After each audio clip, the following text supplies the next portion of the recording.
What's good, guys? In today's video, we're going to go over the good, the bad, and everything in between after 1 month of ownership of the Tesla Model Y Juniper 2026. So I hope y'all enjoy. All right, guys, here's the car. As you can see, it farts when it closes. But overall, it's been 1 month and almost about 2,000 miles, which is freaking crazy. So I wanted to show you guys how it looks after a long road trip, after it not being washed, taking it everywhere, having all this stuff kind of just go on. But here is it in all its glory. As you can see, we got the diamond black, kind of sparkles, which is really nice. And there is a whole bunch of dirt all over it. We got bird poop over here, bird poop over there, just dirt everywhere. Have not taken it to the car wash yet. I do take it to the car wash, keep that in mind. Ton of dust and dirt over here, which is kind of interesting. Also, we have just dust everywhere. This is how a car looks, especially a black car, right? It is tough to maintain, especially if you don't clean it often. It gets dirty very fast, as opposed to my gray Model 3 Highland that you guys saw in previous videos. That car didn't get, it did get dirty, but you didn't see it as much because it was gray. Here you guys can see not as many rock chips as the old Teslas, which is kind of nice, but we still have, it's like a bug gut apocalypse in the front. So it's kind of crazy. Light bars holding up well after about a month or so. And then here's the side here, more bird poop. As you can see, it's a poop magnet. Kind of funny, but it is very, very dirty. So it is really nice to just kind of, it's so interesting. Like that one side, not as bad, maybe because it's like not in the sunlight. Like over here, it's really nice. Other side, it's very, very dirty. But overall, man, it has held up pretty well. Nothing crazy. No major issues around the exterior of the car. Just knowing that when you get the black, diamond black Tesla, it does get super dirty. So kind of interesting to keep that in mind. Hardware 4 has been performing really well. I have enjoyed it. As you guys can see here, you have the red dot over here, meaning that it's a hardware 4 camera. The software does bug out from time to time, because when you're switching lanes, there are some issues when it comes to, you'll switch lanes too quickly, then you'll switch back, and I don't enjoy that. But the software does tend to get buggy from time to time, so it is interesting. I'm on the Continental tire, so I do have maximum range. I, as you guys know, have had many Teslas before, and with the kind of the Continental tires with the smaller wheels that I noticed on my Tesla, I don't get range anxiety as much, right? There are times where I actually do have to take a break and stop. It takes a while for this car to drain down to like the lower 10%, 5%, 0%. So I actually find myself having like 20%, 30%, 40%, like just overall drainage taking a lot longer, especially with the newer Teslas. With the older Teslas, right, I would only get about 70% of the actual EPA range. So say if my range is about 300, I only get 70% of that, which is about 210 miles. This, I actually feel like I'm getting probably 90-95% of the actual range, which is really nice, especially with the rear-wheel drive, which has the maximum range for the car. So it is very, very nice. As you guys can see, car is very dirty, but exterior is held up well. I've washed it in the car wash around through 2-3 times now. This has not started kind of turning a different color yet. So overall, it's been okay, but I don't know, give it more time. I do plan on wrapping the chrome exterior over here because these tend to just oxidize and change colors. But overall, after 3 washes, nothing yet. So we're still okay. And then here is my fake carbon fiber spoiler, aka plastic spoiler. Has held on pretty well. It's starting to fall off on this side, which I kind of noticed, which is unfortunate, but we'll get more tape on that, and then we'll make sure it sticks on. But overall, left side's falling out, right side's a little bit more sturdy on the car, and overall exterior's held up pretty well. I thought I got hit the other day when I was on the freeway in California because it's so traffic. I heard a big thud on the right side, but I think it was just giant bird poop hitting my car. So unfortunate, but kind of funny. So here you guys go. This is the exterior of the car. Held up extremely well. I'm very, very impressed with how it's held up, and no issues so far. So I love how the car is just kind of been a tank. Honestly, it's a great daily driver, especially if you have a lot of family, kids, or you drive a lot and you want a lot of room, because the Model 3 was very, very tight. But this car has held up extremely well. It is a lot bigger because it's an SUV, and honestly, it's been worth it, especially for all the driving I do for life, for work, and yeah, my back doesn't hurt as much in this car. So I want to take you guys to the interior now to show you how it's been holding up as well. So the interesting part about this car is that it does have all felt. Because it's all felt, that just keeps the cabin much quieter. That's what Tesla did. You have an all felt interior to keep the cabin noise at a minimum. But because it's all felt, a lot of stuff does tend to stick. As you guys can see, huge road trip. And it is just very dirty. A lot of kind of crumbs over here. The interior needs to be wiped down. The screen tends to get very, very dirty. I don't know if you guys can see the fingerprints in the video, but it's very, very dirty on the screen. The interior as well, it has felt all over. I actually think it looks very premium with this kind of Alcantara, but the felt, not so much, but it does keep the cabin quiet. All throughout when the car gets dirty, you can see that the roof is all glass, so you see all the dirt marks, all the tree sap, the poop from the birds, everything all throughout the car. And then yeah, overall, man, just a lot of dust all over the car. So it's like a normal car, man. Of course it gets dirty, but it holds up pretty well, right? I can't complain. I had a white interior before, and the white interior did get extremely dirty, which is unfortunate. Again, sometimes it would be hard to wipe down because it's all white interior, but the black, easier to maintain. Like when I go to the car wash, I have like wipes and I just wipe it down and it's all clean, which is really nice. And as you guys can see here, I do have just the all-weather floor mats.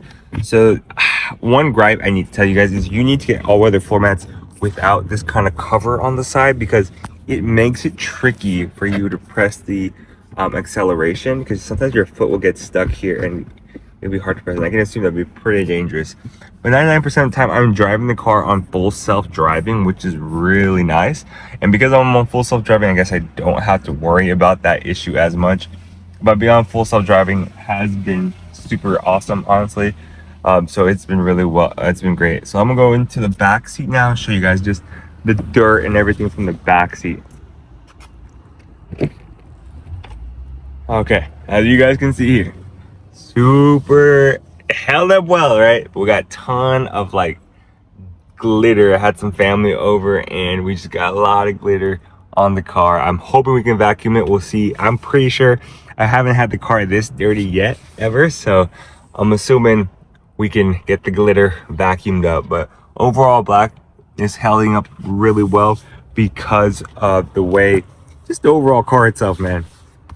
Easier to maintain, not as stressful, right? When I had a lot of family back here and the seats were white, they'd sit down, who knows what's on their jeans, on their clothes, and it just gets really dirty in the back. But I'm actually pretty happy I got the black interior, especially when you have a lot of people in the car riding with you, and it's a lot more comfortable because look at this, the seat is all the way to the back and I still have a good amount of headroom over here and it still can fit pretty perfect. This is like if you're like 6'8", you have to go all the way back here. But for me, normal height, 5'10", 5'11" on a good day, but nothing too crazy. So the back is holding up pretty well.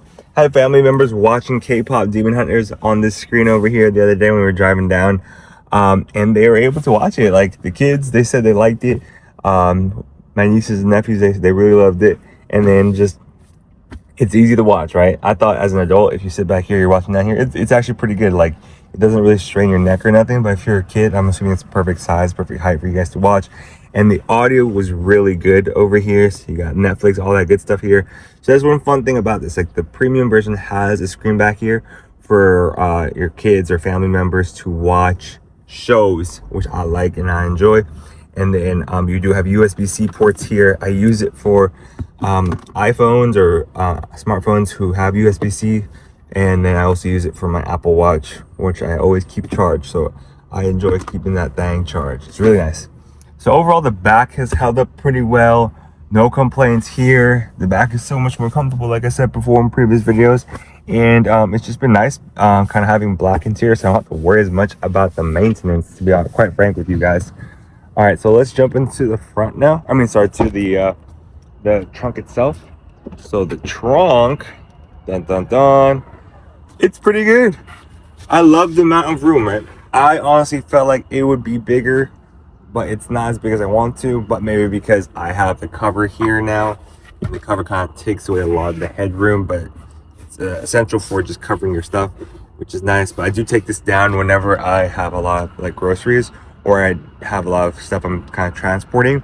But overall, the trunk space has held up pretty well. It's really essential that you get a trunk cover because it tends to get dirty here with all your stuff. And then you have two giant spots here on the left and right where you can kind of keep your stuff. I have like a back cover over there, and then some socks just in case, as well as another back cover over here. So double back cover. But I think I saw here that there is an outlet. I just discovered this right now, but there is an outlet over here. Discovered here that there is a 12-volt outlet, which is pretty cool. I think people have been using this for like what do you call like I saw a fridge being used and plugging it in over there. So I wish it was like a normal outlet that you could use, but it's not. So that is kind of cool that there is something over there to plug your stuff in, which I do kind of enjoy. And overall, man, the back held up very well. Great if you have a lot of groceries. Come much better than the Model 3, because in the Model 3 it was tough because the trunk was so low you could barely see stuff. But when you have the car itself with the Model Y, and you're able to just see all your groceries and all your stuff that you put in here, which I do like and I do enjoy. So shout out to the Y for just having more room in general. I just keep water here, a backpack, and then nothing else, nothing too crazy. So it helps out a ton. I love how it goes super high. Keep in mind though, when you do have this trunk, it tends to open really high. So if you're opening it in a garage, you could ding it. So be careful, make sure you don't ding the car. Try and slow it down. And then if you want to keep a certain height of the trunk, so like say like right here, you want to do is you're going to just lower it down. And you're going to hold down the button over here and it should ring. And then that way you can keep the standard trunk height to whatever you're looking. But look, because it's a black car, it's so dusty you can see my fingerprints. Crazy, huh? So overall, exteriors held up very, very well. I want to go now into the full self-driving experience. As you guys can see here, I do have autopilot, full self-driving, traffic aware cruise control, and I just love it. Honestly, it's a part of my daily commute, my daily drive. So it's definitely one of the best things you can do for your car, which is have full self-driving. It just makes your life a million times easier. So I drive a lot, especially for work. And for me, being on Tesla full self-driving for $99 a month is like a steal, because you feel like you have a personal chauffeur for $100 a month. It drives you to and from your locations. It probably does 95% of the way there, but there's sometimes it does bug out. But for the most part, it's amazing.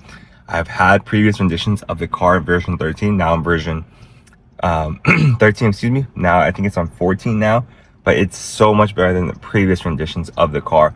So I truly recommend Tesla full self-driving because of how easy it makes your commute. It just, honestly, it sucks because it made me never want to drive a normal car again. Like I have to have full self-driving, especially on those long drives, because it does get very, very tired.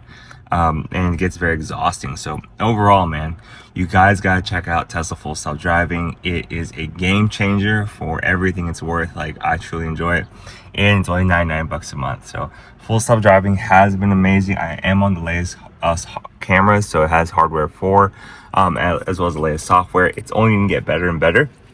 I can imagine only hardware 5. Like I did notice the difference between hardware 3 and 4, because I had the Model S was on 3, this is on hardware 4, and it is so much better. And I just noticed that the Model Y and the Model 3 have the best full self-driving because I think they have the most data with regards to the car. So it has been enjoyable.